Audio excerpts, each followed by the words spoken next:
औक्षण इंदिरा संत 1914 ते 2000. सुप्रसिद्ध कवयित्री, कथाकार, ललित लेखिका, विशुद्ध भावकविता लिहिणारी कवयित्री म्हणून तत्कालीन समीक्षकांनी इंदिराबाईंच्या कवितेला मुक्त दाद दिली. प्रीती, विरह, एकाकीपणाचे दुःख आणि भावनांचा कल्लोळ निसर्ग प्रतिमातून भावोत्कटतेने आणि नेमक्या शब्दांमधून अभिव्यक्त करण्याची शैली हे त्यांच्या काव्याचे वैशिष्ट्य होय. त्यांचे मेंदी, मृगजळ, रंगबावरी, बाहुल्या, गर्भरेशीम, चितकळा, वंशकुसुम आणि निराकार हे कविता संग्रह, श्यामली, कदली, चैतू हे कथासंग्रह असे विपुल लेखन प्रसिद्ध आहे. त्यांच्या गर्भरेशीम या संग्रहाला साहित्य अकादमीचा पुरस्कार मिळालेला आहे. सीमेवर लढायला जाण्यासाठी सुसज्ज झालेल्या जवानाला साऱ्या देशवासियांकडून केले जाणारे हे औक्षण आहे. औक्षण करताना मनात येणाऱ्या विविध भावनांचे वर्णन कवयित्रीने प्रस्तुत कवितेतून व्यक्त केले आहे. नाही मुठीमध्ये द्रव्य, नाही शिरेमध्ये रक्त, काय करावे कळेना, नाही कष्टाचे सामर्थ्य. जीव ओवाळावा तरी जीव किती हा लहान, तुझ्या शौर्य गाथे पुढे त्याची केवढीशी शान. वर घोंघावे बंबारा, पुढे कल्लोळ धुराचे, धडाड त्या तोफातून तुझे पाऊल जिद्दीचे. तुझी विजयाची दौड डोळे भरून पहावी, डोळ्यातील आसवांची ज्योत ज्योत पाजळावी. अशा असंख्य ज्योतींची तुझ्या मागून राखण, दीन दुबळ्यांचे असे तुला एकच औक्षण. शब्दार्थ. औक्षण निरांजनाच्या दिव्याने आरती ओवाळून शुभचिंतन करणे. A holy custom of waving a platter with lighted lamps around a person's head. Lustration. द्रव्य, पैसा, संपत्ती, वेल्थ. शिरेमध्ये, नसांमध्ये, रक्तवाहिनीमध्ये, इन द वेन्स. सामर्थ्य, बळ, शक्ती. Strength, power, energy. शौर्य गाथा, पराक्रमाची कथा. The tale of valour. शान, अब्रू, लौकिक, इज्जत. Honour, value, dignity. घोंघावे, प्रचंड आवाज येणे. Roars, bellows, हॉवर्स. बंबारा, गोळीबार, बॉम्बस्फोट, bomb blast, hail of bullets, gun shots. कल्लोळ, लोट, लोंढे, अप्रोर, अ लार्ज वेव्ह. धडाडत्या, धडधडणाऱ्या, आग ओकणाऱ्या, फायरिंग, एक्सप्लोडिंग फायरबॉल्स. जिद्द, हिम्मत, धाडस, करेज, डॉगेडनेस. दौड, आगेकूच, मार्च ऑफ विक्ट्री. आसवे, अश्रू, टिअर्स. पाजळावी, पेटवावी, इग्नाइट. असंख्य, अगणित. Innumerous, infinite. राखण, रक्षण, प्रोटेक्शन. दीन दुबळे, दुर्बळ, गरीब, दरिद्री. Poor and weak, helpless. वाक्प्रचार व त्यांचे अर्थ. जीव ओवाळणे, जीवन कुर्बान करणे, प्रेममय श्रद्धा दाखवणे. To give one's life for, to sacrifice one's life. डोळे भरून पाहणे, प्रेमाने अनुभवणे, ममत्वाने, कौतुकाने बघणे. To enjoy the sight of someone or something to one's heart's content. राखण करणे, जपणे, रक्षण करणे. To protect, to safeguard, to defend. पुढील कवितेच्या आधारे दिलेल्या सूचनांनुसार कृती करा. आकृती पूर्ण करा. या गोष्टी कवयित्रीकडे नाहीत. मुठीत द्रव्य नाही, शिरेमध्ये रक्त नाही, कष्टाचे सामर्थ्य नाही. सैनिक जिद्दीने पाऊल टाकतो ती परिस्थिती किंवा कवयित्रीने वर्णन केलेली युद्धजन्य परिस्थिती. गोळीबार व बॉम्बचे आवाज घोंघावत असतात. धुरांचे लोट उठत असतात. तोफा धडाडत असतात. एका वाक्यात उत्तरे लिहा. कष्टाचे सामर्थ्य अपुरे केव्हा वाटते? जेव्हा मुठीमध्ये द्रव्य व शिरेमध्ये रक्त नसते तेव्हा कष्टाचे सामर्थ्य अपुरे वाटते. सैनिकाचे पाऊल जिद्दीचे का वाटते? रणांगणात आजूबाजूला गोळीबार व धुराचे लोट येत असतात आणि तोफा धडाडतात तेव्हा ही लढत राहिल्यामुळे सैनिकाचे पाऊल जिद्दीचे वाटते. डोळे भरून पाहावे असे दृश्य कोणते? सैनिकाची विजयाची दौड हे दृश्य डोळे भरून पाहावे असे असते. योग्य पर्याय निवडा. सैनिकाचे औक्षण केले जाते डोळ्यातील आसवांच्या ज्योतींनी. डोळ्यातील कवितेतील दीनदुबळे म्हणजे सैनिकांच्या कार्याचा अभिमान बाळगणारे देशवासीय. जीव ओवाळावा तरी कसा हा प्रश्न पडतो, कारण जीव अगदी लहान आहे. चौकटी पूर्ण करा. मुठीमध्ये नसलेले द्रव्य यांची ज्योत पाजळावी डोळ्यातील आसवांची.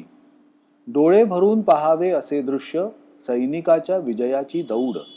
यापुढे लोकांची शान तोकडी पडते शौर्य गाथेपुढे. जवानाला यांचे एकच औक्षण आहे दीनदुबळ्यांचे. तोफा धडाडताना सैनिकाचे पाऊल असे पडते जिद्दीचे. सैनिकाच्या शौर्य गाथेपुढे लहान वाटणारी गोष्ट जीव.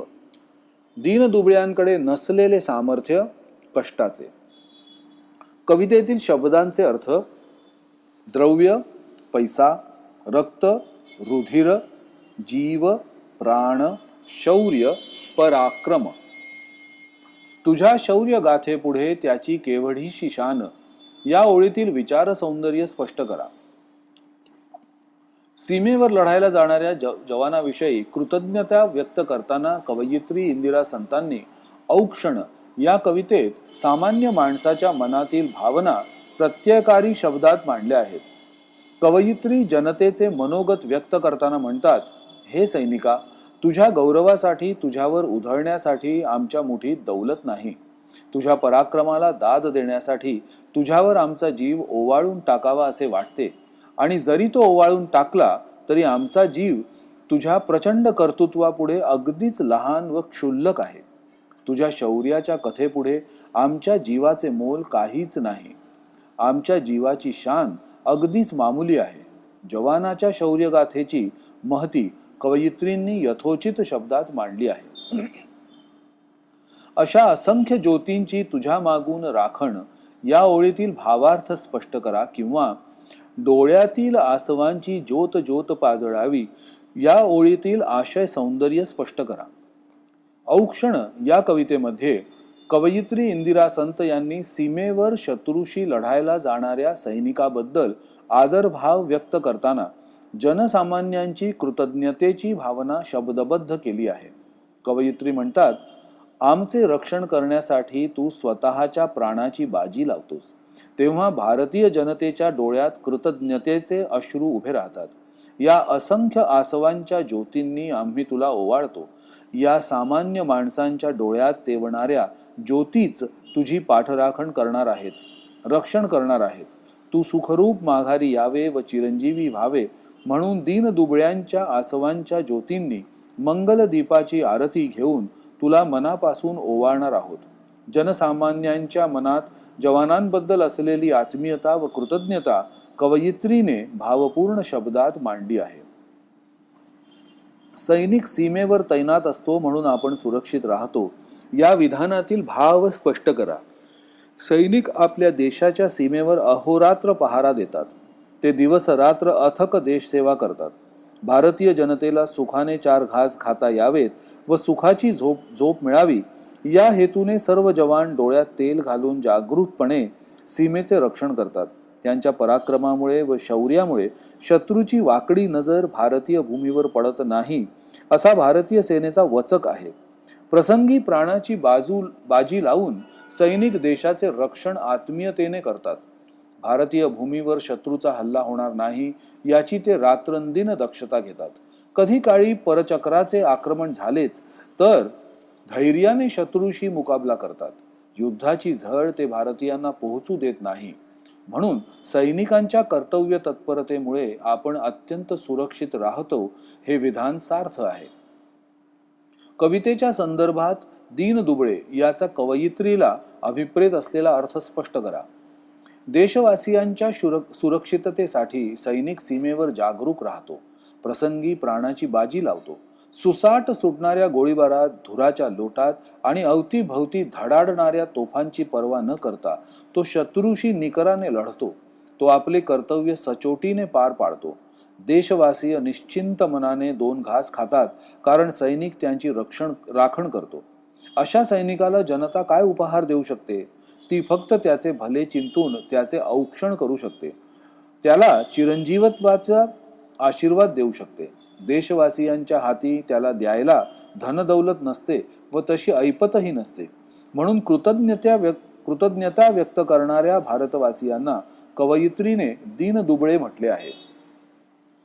देशसेवा हीच ईश्वर सेवा असे समजून कार्य करणाऱ्या सैनिकांसाठी तुम्हाला काय करावेसे वाटते ते लिहा, किंवा सैनिकांबद्दलच्या तुमच्या भावना स्वतःच्या शब्दात व्यक्त करा. भारतीय सैनिकांनी भारतीय जनतेच्या सुरक्षिततेचा वसा घेतला आहे. अत्यंत जागरूकपणे जवान सीमेवर रक्षण करतात. ही एक उच्च कोटीची देशसेवा आहे. देशासाठी बलिदान करणारे जवान हे ईश्वराला प्रिय आहेत. देशसेवा हीच ईश्वर सेवा असे मानणाऱ्या या देशभक्तांसाठी कृतज्ञतापूर्वक आम्हा विद्यार्थ्यांनी काही ठोस अभियान राबवणे गरजेचे आहे. राष्ट्रीय व इतर सणांच्या शुभेच्छा भेटी त्यांना देऊ शकतो. त्यांना आपण पत्र पाठवून कृतज्ञता व्यक्त करावी असे मला वाटते. विद्यार्थ्यांचे काही मनोरंजक कार्यक्रम प्रत्यक्ष त्यांना दाखवावेत असेही वाटते. त्यांच्या कुटुंबातील माणसांना भेटी देऊन प्रेम व्यक्त करणे ही एक माझ्या आवाक्यातील गोष्ट आहे.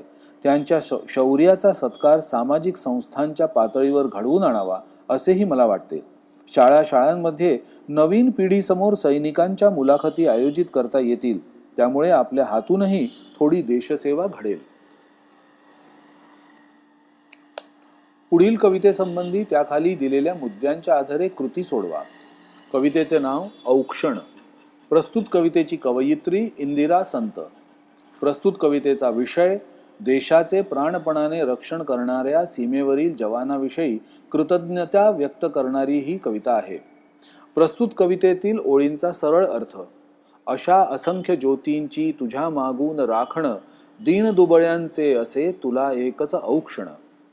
हे सैनिका, तू आमचे प्राणपणाने रक्षण करतोस तेव्हा आमच्या डोळ्यातून कृतज्ञतेने अश्रू ओघळतात.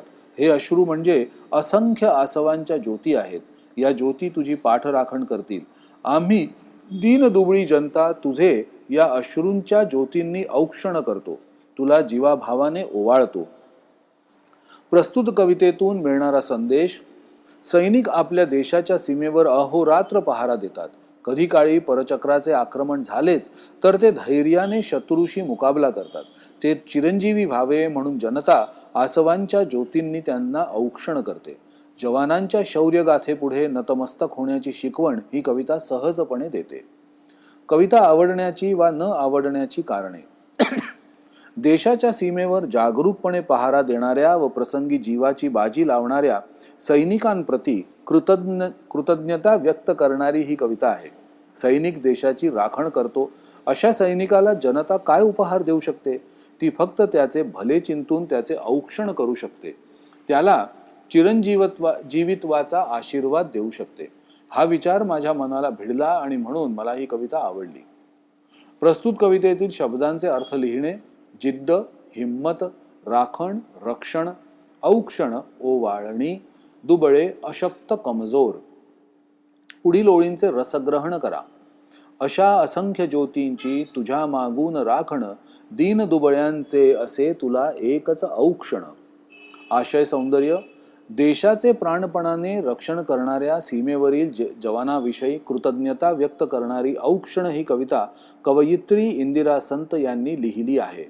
सैनिकाच्या शौर्याचा गौरव करताना सामान्य जनांची, भारतीयांची भावनात्मक हृदय प्रतिक्रिया अत्यंत भावस्पर्शी शब्दात प्रस्तुत ओळीतून व्यक्त झाली आहे. काव्य सौंदर्य: या ओळींमध्ये कवयित्री म्हणतात, हे सैनिका, तू आमचे रक्षण करताना जेव्हा स्वतःच्या जीवाची बाजी लावतोस तेव्हा आमच्या डोळ्यातून कृतज्ञतेचे अश्रू ओघळतात. हे अश्रू नव्हेत, या असंख्य आसवांच्या ज्योती आहेत. या ज्योतींनी आम्ही तुला ओवाळतो. तू सुखरूप परत येण्यासाठी ही खरे म्हणजे तुझी आम्ही केलेली पाठराखण आहे. आम्ही दीनदुबळे आहोत. आम्ही आणखी काय करू शकतो? तू चिरंजीवी व्हावेस म्हणून या आसवांच्या ज्योतींनी फक्त तुझे औक्षण करू शकतो. भाषिक वैशिष्ट्ये: अष्टाक्षरी रचनेमधून व यमक प्रधान बांधणीतून शुद्ध भाव सांगण्याची किमया या ओळीत साधली आहे. सामान्य जनाची मनोकामना ओघवत्या व प्रासादिक शब्दात मांडली आहे. जवानांच्या शौर्यगाथेपुढे नतमस्तक होण्याची शिकवण ही कविता सहजपणे देते. पुढील होकारार्थी वाक्ये नकारार्थी करा. भारतीय सेना युद्धात विजयी झाली. भारतीय सेना युद्धात पराभूत झाली नाही. आई रात्रभर जागी होती. आई रात्रभर झोपली नाही. विरुद्धार्थी शब्द लिहा. विजय, पराजय. पुढे, मागे. लहान, मोठा. वर, खाली. समर्थ, असमर्थ. सन्मान, अपमान. समानार्थी शब्द लिहा. जिद्द, हिम्मत. सामर्थ्य, शक्ती. जीव, प्राण. द्रव्य, संपत्ती किंवा पैसा. वचन बदला. दुबळे, दुबळा. पाऊल, पावले. विजय, विजय. डोळे, डोळा.